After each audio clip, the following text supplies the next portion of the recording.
নমস্কার বন্ধুরা, আশা করি প্রত্যেকেই ভালো আছেন। আজকে এই ভিডিওটা খুবই গুরুত্বপূর্ণ, কারণ এই ভিডিওতে আমি আমার 1 বছরের জার্নি শেয়ার করতে চলেছি। অর্থাৎ আমার হেয়ার ট্রান্সপ্ল্যান্ট করে আজ আমার 1 বছর কমপ্লিট হয়ে গিয়েছে। আমি 2025-এর 27শে মার্চ এবং 28শে মার্চ আমার হেয়ার ট্রান্সপ্ল্যান্ট করিয়েছিলাম। এখন আজ 29শে মার্চ, অর্থাৎ আজকের দিনে আমার ড্রেসিং হয়েছিল। আমি ক্লিনিক থেকে আজ বাড়ি ফিরে এসেছিলাম। এই যে জার্নিটা, অর্থাৎ সার্জারি থেকে আজ 1 বছর কমপ্লিটের যে জার্নি, এর মধ্যে আমি কি কি করেছি, আমার কত টাকা খরচ হয়েছে, আমাকে কি কি স্টেপ নিতে হয়েছে, এই প্রত্যেকটা, এর মধ্যে আমার হেয়ার ফলের প্রবলেম এসেছিলো কিনা, আমি মেডিকেশন কিভাবে নিয়েছিলাম, প্রত্যেকটা জিনিস আপনাদেরকে আমি জানাবো। এই ভিডিওটা যদি প্রথম থেকে শেষ পর্যন্ত আপনারা দেখেন, তাহলে আশা করি আপনাদের হেয়ার ট্রান্সপ্ল্যান্ট সম্বন্ধে ওভারঅল একটা ধারণা তৈরি হয়ে যাবে। এই নিয়ে আশা করি আপনাদের বিশেষ কোনো প্রশ্ন থাকবে না। আপনাদেরকে আমি আমার পুরো জার্নি শেয়ার করব এই ভিডিওতে। চ্যানেলে আমার এক্সপিরিয়েন্সের সাথে সাথে আরও অন্যান্য পেশেন্টদের এক্সপিরিয়েন্স শেয়ার করেছি। তাদের এক্সপিরিয়েন্স এবং আমার এক্সপিরিয়েন্স হয়তো আপনার সাহায্যে আসতে পারে। তাই আপনাদের কাছে একটা অনুরোধ, এই চ্যানেলটিকে সাবস্ক্রাইব করবেন এবং আমাকে মোটিভেটেড করবেন আপনাদের জন্য ভিডিও বানাতে, যাতে করে আপনারা হেয়ার ট্রান্সপ্ল্যান্ট সম্বন্ধে প্রপার নলেজ পান। এই ভিডিওটা হয়তো দীর্ঘায়িত হতে পারে, কারণ এখানে আমার ওভারঅল জার্নিটা আজকে আমি শেয়ার করব, সব কিছু A to Z আমি শেয়ার করব, যাতে করে আপনাদের কাছে কোনো কনফিউশন না থাকে। তো বন্ধুরা, আমি আমার হেয়ার ট্রান্সপ্ল্যান্টটা অলরেডি করিয়েছি, সেটা আপনাদেরকে আমি বলেছি যে 2025-এর 27শে মার্চ এবং 28শে মার্চ। এই হেয়ার ট্রান্সপ্ল্যান্টটা করানোর পিছনে আমার একটা দীর্ঘ জার্নি ছিল। তো সেই বিষয়ে আমার যদি চ্যানেলটা এক্সপ্লোর করেন, সেক্ষেত্রে অনেক ভিডিও পাবেন যে আমি ডাক্তারের সাথে কীভাবে কনসালটেশন নিয়েছিলাম, কীভাবে কী সিদ্ধান্ত নিয়েছিলাম, সে বিষয় তো আছেই। তো এখন আমি যে কথাটা বলবো, আমার ছিল হচ্ছে গ্রেড 6 বল্ডনেস। শুধু গ্রেড 6 বল্ডনেস নয়, এটা ছিল জেনেটিক প্যাটার্ন বল্ডনেস। আমার বাবার সাইডে এবং আমার মামা বাড়ির সাইডে, দুই সাইডেই সবারই কিন্তু টাক আছে। তো সেই ক্ষেত্রে আমি কিন্তু সিভিয়ার জেনেটিক প্যাটার্ন যে বল্ডনেস হয়, সেই বল্ডনেস দ্বারা আমি আক্রান্ত। এখন আপনাদের কাছে আমি একটা অভিমত চাইবো, এই 1 বছরের যে জার্নি, আমার এই 1 বছর জার্নিতে আমার কীরকম রেজাল্ট এসেছে, সেটা আপনারা 1 থেকে 10-এর মধ্যে রেটিং দিয়ে আপনারা কিন্তু জানাবেন। আমি আমার রেজাল্ট নিয়ে satisfied as per realistic expectation. আমার যে বয়স, আমার বয়স এখন বর্তমানে 30+, অর্থাৎ 31 বছরের কাছাকাছি। আমার গ্রেড 6 বল্ডনেস ছিল, ঠিক এই জায়গা থেকে এই জায়গা পর্যন্ত টাক ছিল, আর সিভিয়ার ক্যাটাগরির একটা বল্ডনেস ছিল।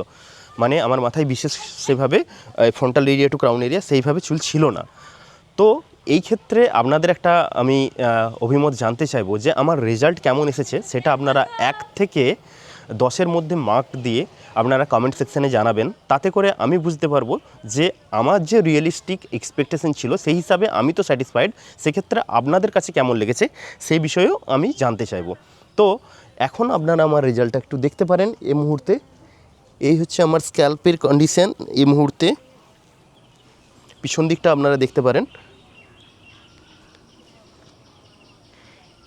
এর মধ্যে কিছু কথা আমি বলে নিই, সেটা হচ্ছে এর মধ্যে আমি 7 থেকে 8 বারের কাছাকাছি আমি হেয়ার কাট নিয়েছি। এখন আরেকটা কথা বলতে হয় যে আমার যে স্ক্যাল্পের কন্ডিশন আছে, আমি মোটামুটি ন্যাচারাল একটা রিয়েলিস্টিক যে রেজাল্ট হয়, সেই হিসাবে আমি আমার রেজাল্ট পেয়েছি। আমি নিজের জায়গাতে স্যাটিসফাইড। আপনারা কতটা স্যাটিসফাইড আমার রেজাল্ট নিয়ে, বা আপনাদের কেমন লেগেছে আমার রেজাল্ট, সেটা অবশ্যই আপনারা কমেন্ট সেকশানে জানাবেন 1 থেকে 10-এর মধ্যে আপনারা একটা রেটিং দিয়ে। তো সেক্ষেত্রে আরেকটা কথা আমি জানতে চাইবো যে হেয়ারলাইন ডিজাইন একটা ইম্পর্টেন্ট পয়েন্ট, যেটা ডাক্তারবাবু নিজের হাতে আমার হেয়ারলাইন ডিজাইনটা করেছিলেন। শুধু আমার ক্ষেত্রেই করেন না, প্রত্যেকটা পেশেন্টের ক্ষেত্রেই হেয়ারলাইন ডিজাইনটা উনি করেন।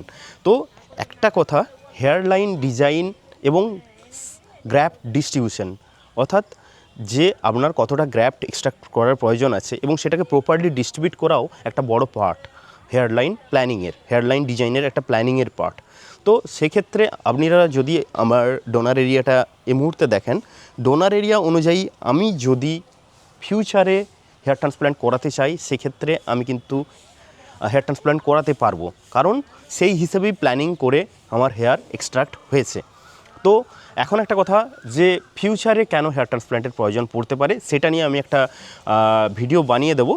যদিও আমি এখন শর্টে বলে দিচ্ছি যে ফিউচারে হেয়ার ট্রান্সপ্ল্যান্টের প্রয়োজন তাদেরই পড়ে যারা হেয়ার ট্রান্সপ্ল্যান্টের পর মনে করে যে হেয়ার ট্রান্সপ্ল্যান্ট করিয়ে নিলাম, আমার দায়িত্ব এখানেই শেষ।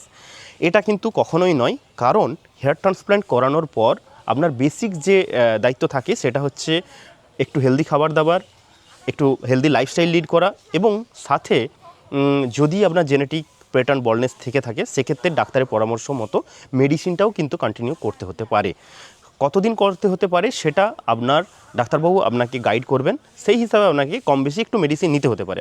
আপনি যদি ওভারঅল মেডিকেশনটাই ছেড়ে দেন তাহলে সেক্ষেত্রে আপনার যে এক্সিস্টিং হেয়ার আছে, অর্থাৎ জন্মগতভাবে যে নেটিভ হেয়ারগুলো ছিল সেগুলো পড়ে যেতে পারে, তবে ট্রান্সপ্ল্যান্টেড হেয়ার পড়বে না। সেক্ষেত্রে একটা ফাঁকা প্যাচি লুক আসতে পারে, সেক্ষেত্রে ওভারঅল একটা রেজাল্ট আপনি ভালো আশা করতে পারেন না। সেক্ষেত্রে আপনার ভবিষ্যতে হয়তো মনে হতে পারে যে হেয়ার ট্রান্সপ্ল্যান্ট করাতে হতে পারে। তো এটা হচ্ছে একটা বিষয়, আমি একটা ধারণা দিলাম। তো এখন যে বিষয়টা দাঁড়াচ্ছে যে আমি যখন বাড়ি ফিরে এসেছিলাম, আমি ক্লিনিক থেকে বাড়ি ফিরে আসার পর প্রথম যে 7 দিন আমার জার্নিটা ছিল সেই জার্নিটা আপনাদেরকে একটু বলি। প্রথম 7 দিনের যে জার্নিটা ছিল হেয়ার ট্রান্সপ্ল্যান্টের পর, প্রথম 7 দিন খুব ক্রুশিয়াল। এই সময়টা আপনাদেরকে একটু সচেতনভাবে থাকতে হবে, অর্থাৎ এই সময় আপনি বেশি ঘাড় ঝুঁকিয়ে এরকম মাথা নিচু করে ফোন ঘাঁটতে পারবেন না। চেষ্টা করবেন শুয়ে থাকার, প্রথম 7 দিন একটু শুয়ে শুয়ে কাটাবেন বা একটু ঘোরাঘুরি করে বাড়ির ভিতরেই থাকবেন, ঠিক আছে। আরেকটা কথা হচ্ছে এই সময় আপনাকে নিয়ম করে দিনে 2 বার মাথার ডোনার এরিয়াটাকে ড্রেসিং করতে হবে। আমি যেদিন ফিরে এসেছিলাম সেদিন সন্ধেবেলা আমি আমার ডোনার এরিয়াটাকে ড্রেসিং করেছিলাম এবং এখানে যে ব্যান্ডেজ করা ছিল সেটা আমি খুলে দিয়েছিলাম। সেইভাবে আপনাদেরকেও কিন্তু খুলে দিতে হবে। এবার এই যে প্রথম 7 দিনের জার্নিটা শুরু হলো, সন্ধেবেলা আমি খুলে দিলাম, ড্রেসিং করেছিলাম। ড্রেসিংটা কীভাবে করতে হয় সেটাও আমি একটু শর্টে বলে দিচ্ছি।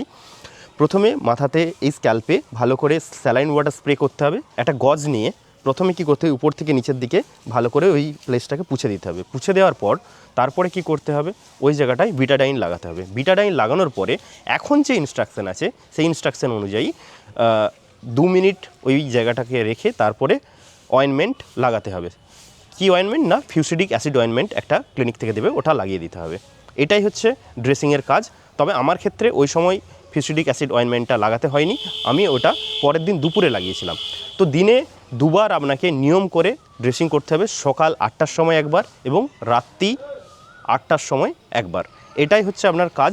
এবং ক্লিনিক থেকে দেওয়া যে অ্যান্টিবায়োটিকের প্যাকেজটা থাকে সেই অনুযায়ী আপনাকে অ্যান্টিবায়োটিক খেতে হবে, এবং সাথে অ্যালার্জাইনের একটা স্যাচে দেওয়া থাকে, ওটাও আপনাকে সময় মতো নিতে হবে, দুপুর 12টা এবং বিকেল 5টার সময় করে।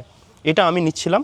এবং যেদিন আপনি বাড়ি ফিরে আসবেন সেদিন সন্ধে থেকেই আপনাকে সময় করে প্রতি আধা ঘন্টা অন্তর অন্তর মাথার স্ক্যাল্পকে হাইড্রেট করতে হবে স্যালাইন ওয়াটার স্প্রে করে। তো সেক্ষেত্রে আপনার এই যে স্যালাইন ওয়াটারের স্প্রের ফ্রিকোয়েন্সিটা এটা সবারই ক্ষেত্রে আলাদা হতে পারে তার স্ক্যাল্প কন্ডিশন ওয়াইজ। এবার এটা হচ্ছে প্রথম 7 দিনের কাজ। প্রথম 7 দিন এইভাবেই কিন্তু আপনাকে স্যালাইন ওয়াটার স্প্রে করতে হবে ঘুমোতে যাওয়ার আগে পর্যন্ত। তারপরে ঠিক আমাকেও এইভাবেই করতে হয়েছিল। তারপরে যে বিষয়টা থাকছে 7 দিনের পর আপনার কিন্তু হেড ওয়াশ হয়ে যাবে। 7 দিন বাদে থেকে আপনি আপনার নর্মাল লাইফে ফিরে আসতে পারবেন। 7 দিন পর থেকে আপনি সব ধরনের কাজ কিন্তু করতে পারবেন।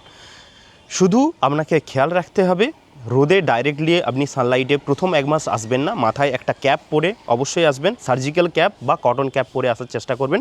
প্রথম 15 দিন সার্জিক্যাল ক্যাপ পরেই কাটাবেন, তারপরে ধীরে ধীরে আপনি কটন ক্যাপ ইউজ করতে পারেন। আর হেলমেট কমপক্ষে 1 মাস আপনি ইউজ করবেন না, চেষ্টা করবেন প্রথম 1 মাস হেলমেট না ইউজ করার।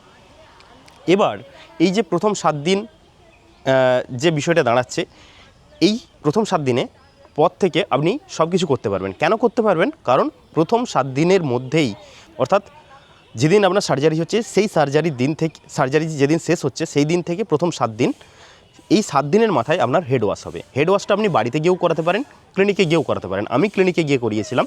হেড ওয়াশ করার আগে অর্থাৎ 6 দিনের মাথায়, অর্থাৎ 6 দিনের রাতের মাথায় আপনার যে কাজটা থাকবে সেটা হচ্ছে একটা পিওর নারকেল তেল, যেগুলো হয় শালিমার বা প্যারাশুট, এই ধরনের নারকেল তেল কিনবেন। কিনে আপনার ডোনার এরিয়া এবং আপনার যে রিসিপিয়েন্ট এরিয়া অর্থাৎ যেখানে চুল লাগানো হয়েছে এই এরিয়াতে ভালো করে নারকেল তেলটা রাতের বেলা লাগিয়ে নেবেন। আমিও এটাই করেছিলাম।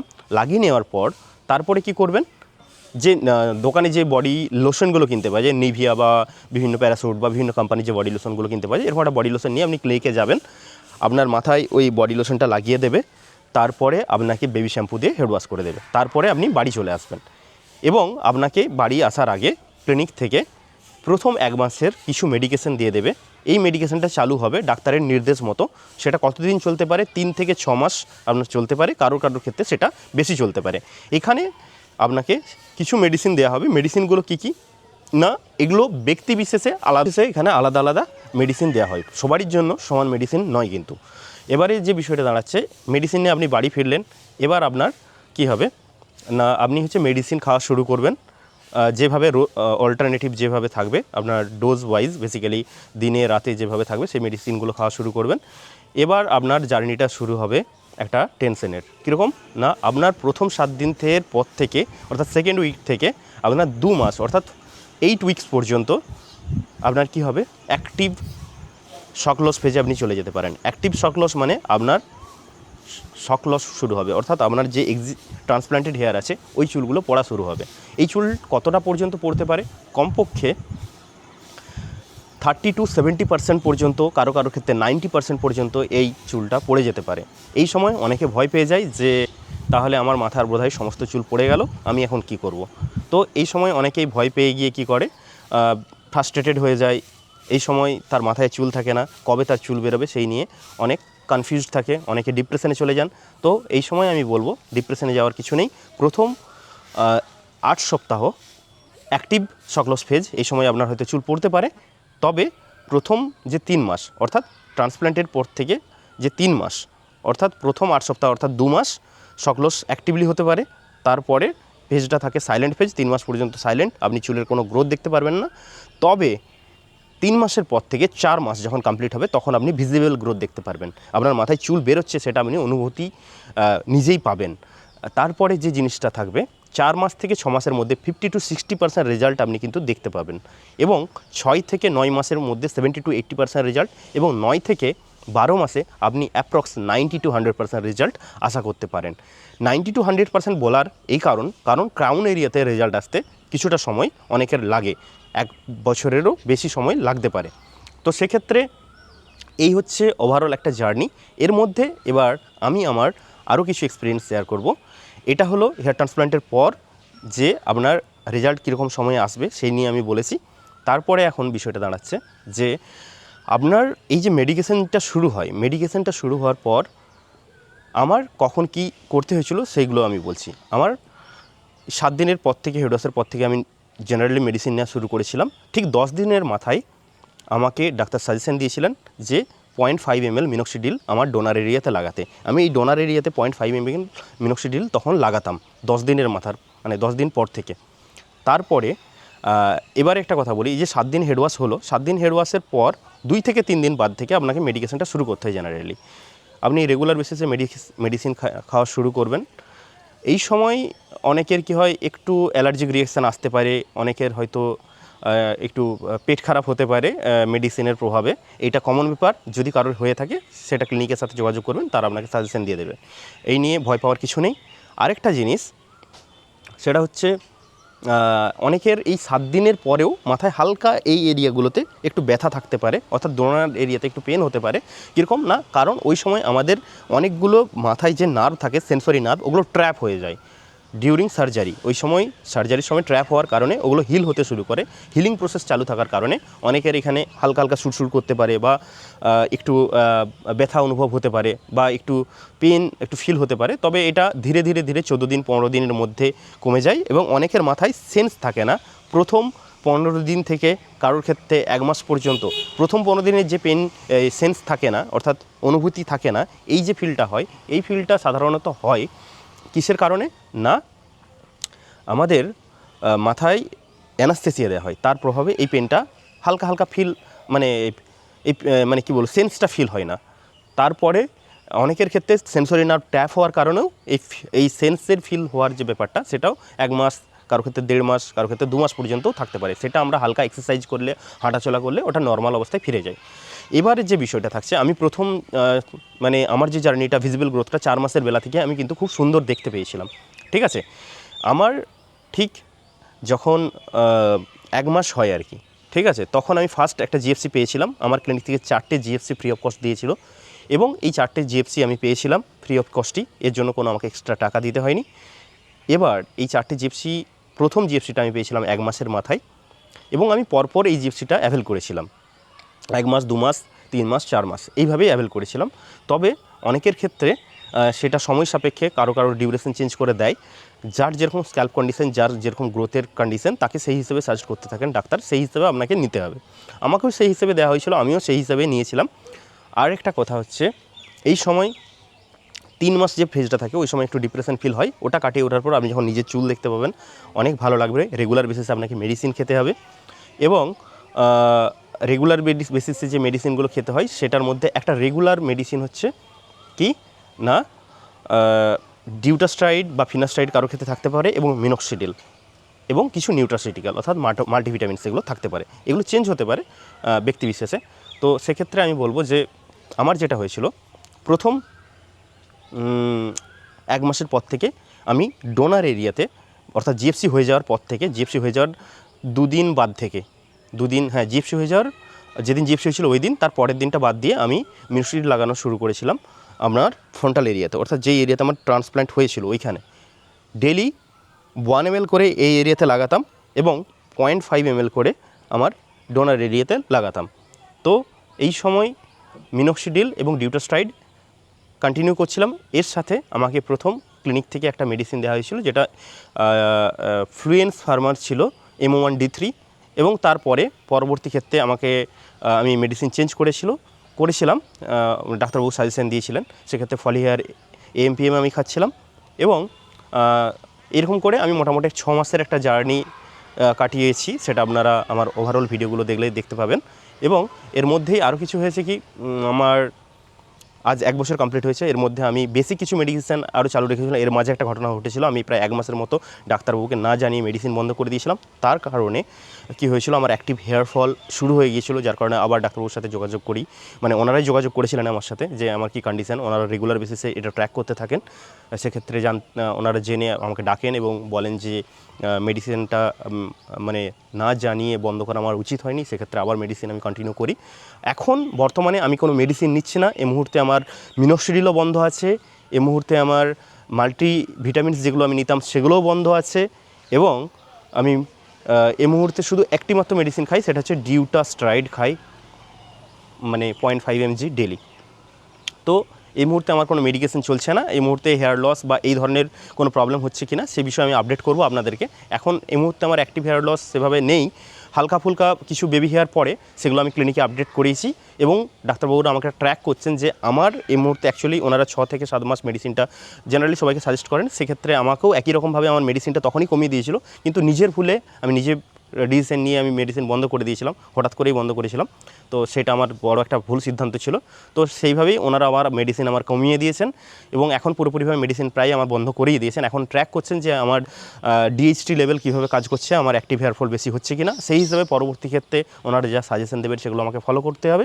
ওভারঅল আমার 1 বছর কমপ্লিট হয়ে গিয়েছে। এর মধ্যে যদি খরচের কথা বলি, সেটা হচ্ছে গিয়ে আমার যখন হেয়ার ট্রান্সপ্ল্যান্ট আমি করিয়েছিলাম, তখন আমি ক্লিনিকের একটা স্পেশাল অফার ছিল, তাতে আমি হেয়ার ট্রান্সপ্ল্যান্টটা করিয়েছিলাম, যদিও এখন সেখানে বিশেষ কোনো অফার সেরকমভাবে থাকে না।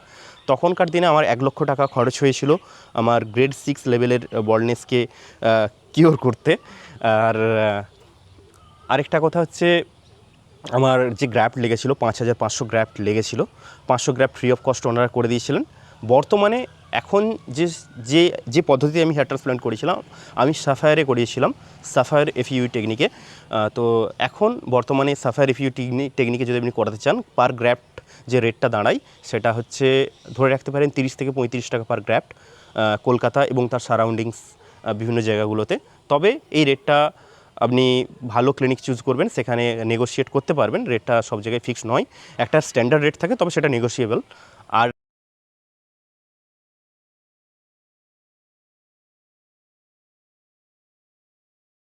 আরেকটা কথা, আমি যে ডাক্তারবাবুর কাছ থেকে করিয়েছিলাম তাদের সাপোর্ট আজও এখন পর্যন্ত আমার ক্ষেত্রে আছে, এবং যারা করিয়েছেন তাদের ক্ষেত্রেও একই রকমভাবেই আছে।